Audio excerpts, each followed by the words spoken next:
हरीश शर्मा जी, आपका स्वागत है इंदौर इंश्योरेंस इंस्टीट्यूट में।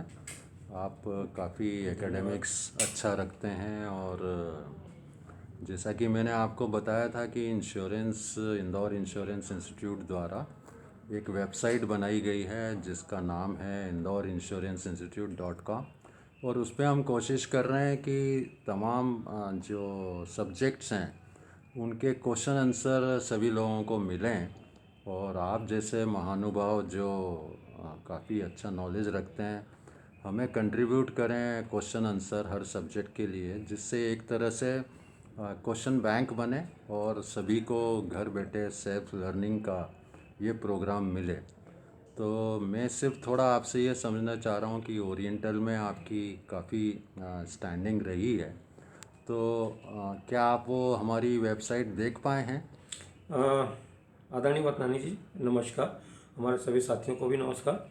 मैं एक चीज़ बताना चाहूँगा कि मैं न केवल वेबसाइट देखी है बल्कि मैंने उस पर रजिस्ट्रेशन भी कर लिया है। Very good, very good. मेरे साथ जनवरी महीने में जी। कंट्रीब्यूट करने के लिए कुछ दिक्कतें थी, क्योंकि मैं अभी RTC Indore, oriental insurance RTC Indore का को वर्कर हूँ और यहाँ के इसको कोऑर्डिनेट कर रहा हूँ, रीजनल ट्रेनिंग सेंटर को, जिस वजह से मुझे काफ़ी सारा टाइम यहाँ डिवोट करना पड़ रहा है।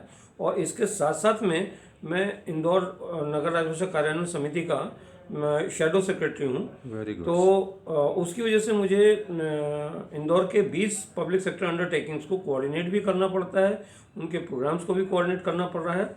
और 29 जनवरी को इनकी बैठक है, जो कि बहुत महत्वपूर्ण बैठक होती है, जिसको गृह मंत्रालय राजभाषा विभाग मॉनिटर करता है।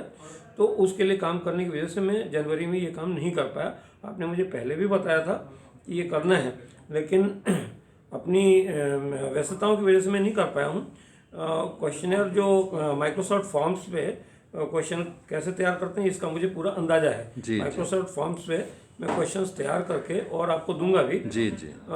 लेकिन एक बार ये जनवरी की व्यस्तताओं से मैं मुक्त होता हूँ, जी। इसके बाद जरूर करूँगा। अच्छा सर, एक ये आपसे जानना चाह रहे थे कि जैसे मार्केट में हम लोग देखते हैं कि जो हमारे एजेंट्स हैं जी वो जनरली कंफर्टेबल हैं मोटर और मेडिक्लेम में, जी लेकिन जो बाकी प्रोजेक्ट पॉलिसीज़ हैं, बाकी दूसरे डब्ल्यूसी इंश्योरेंस है या और इंजीनियरिंग इंश्योरेंस है, उसको प्रॉपर वो कैनवास नहीं कर पाते।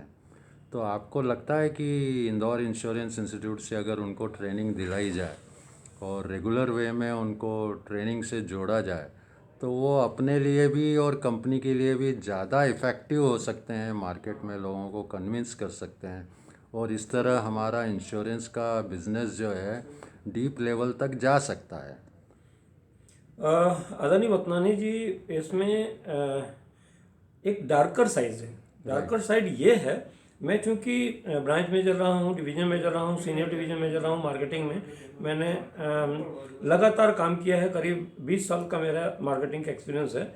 मैंने महसूस किया है कि एजेंट्स को उतनी प्रॉब्लम नहीं है जितना हमारा अंडरराइटिंग स्टाफ है। दिक्कत क्या होती है कि एजेंट जो है वो डब्ल्यूसी का प्रीमियम लेके आता है, कई बारी वो प्रोजेक्ट बिजनेस भी लेके आता है, लेकिन हमारा अंडरराइटिंग स्टाफ हमारे सॉफ्टवेयर पे उसको प्रॉपर ट्रेनिंग नहीं है, जिसकी वजह से वो ऐसे बिजनेस के लिए रिपल्सिव होता है। पहली चीज़ तो ये कि अगर मान लीजिए कोई प्रपोजल आ गया तो उस प्रपोजल को अंडरराइट करने के लिए वो 2 दिन 3 दिन 4 दिन तक पड़ा रहता है, हमारी बुक्स में पड़ा रहता है, रिकॉर्ड पे आ जाता है, रिस्क पे भी हम रहते हैं और उसको प्रॉपर रेटिंग नहीं मिल पाती है। डब्ल्यूसी में इतने ज़्यादा प्रोजेक्ट्स हैं और सिविल वर्क में तो मैं आपको बताऊं कि चंक ऑफ बिजनेस इतना अवेलेबल है कि कंपनियों को कुछ ऑफिस अगर सिर्फ जैसे इंदौर में हमारे इंदौर और देवास में मिला के हमारे 11 ऑफिस हैं। 11 ऑफिस में से अगर एक ऑफिस केवल फोकस करे WC business, civil and WC business पे, तो सिर्फ वो यहाँ की सबसे बड़ी ब्रांच बन सकती है, सबसे बड़ा यूनिट बन सकता है। इसके बावजूद अंडरराइटिंग कंस्ट्रेंट्स की देखते हुए वी आर रिपल्सिव। मुझे ऐसा लगता है कि हमारे इंस्टीट्यूट, चाहे वो ओरिएंटल इंश्योरेंस, चाहे नेशनल, न्यू इंडिया, यूनाइटेड, कोई सा भी हो, लेकिन हमारे मैनेजमेंट को इस पे फोकस करना पड़ेगा कि जो हमारा स्टाफ है, स्टाफ में कम से कम एक ऐसा बंदा हो। देखिए सब जगह मोटर अंडरराइटर सब जगह पे हैं, even branch manager, division manager भी मोटर अंडरराइटिंग कर लेते हैं, फायर भी कैसे ना कैसे खींच ही लेते हैं, इंजीनियरिंग भी थोड़ा बहुत कर लेते हैं, लेकिन जो मिसलेनियस क्लास ऑफ बिजनेस है उसमें आरआईटी को छोड़ के कोई नहीं करता है। हाउस होल्डर शॉपकीपर के लिए भी बच्चे परेशान। आज भी मैं आपको बताऊं कि इंश्योरेंस कंपनीज में हाउस होल्डर शॉपकीपर जो कि एक मतलब मैं कहता हूं कि 99% प्रॉफिटेबल बिजनेस है, इसको इसलिए हम लोग कैप्चर नहीं कर पा रहे हैं कि हमारे ऑफिस में हाउस होल्डर पॉलिसी या शॉपकीपर पॉलिसी अंडरराइट करने के लिए कोई तैयार ही नहीं होता। नहीं, बिल्कुल सही। उनके लिए जो ऐसे अंडरराइटर, देखिए जहाँ पे पैकेज पॉलिसी का अंडरराइटिंग है वहाँ पे उनके लिए कुछ इंसेंटिव हो, भाई ये आदमी पैकेज पॉलिसी का जितना भी बिजनेस आप लाओ हम इस पे प्राइस रखते हैं, जैसे LIC प्राइजेस रखती है, और इसको जो है जो अंडरराइट करेगा उसको कुछ मोटिवेशन होना चाहिए ना सर। जी सर आप एजेंट को बांटें, डेवलपमेंट ऑफिसर को बांटें, और वो जो आदमी इसके लिए स्पेशलाइज करता है उसको तो कुछ भी नहीं मिलता, उसको लगता है। तो रिपल्सिव हम इसलिए हो गए हैं। मेरे मतलब मैं डिवीजनल ऑफिस जब मैं ब्रांच मैनेजर था HRC में तो मैं खुद अंडरराइट करता था, तो मैं काफ़ी हाउस होल्डर और शॉपकीपर कर लेता था। शॉपकीपर से मेरे को बड़ा फ़ायदा भी रहता था। किसान पैकेज पॉलिसी इसी तरीके से है, वो भी कर लेते थे। लेकिन आज की डेट में हाउस होल्डर शॉपकीपर करने के लिए हमें आदमी नहीं मिलते, किसान पैकेज पॉलिसी करने के लिए हम सिर्फ किसान पैकेज पॉलिसी में 3 कवर करते हैं। सर क्या ऐसा, जब हमारी पॉलिसी में 12 कवर हैं तो हम 12 के 12 क्यों नहीं दे सकते? लेकिन दिक्कत यह है कि हमारा जो मैनेजमेंट है इस पर थोड़ा अगर फोकस करे और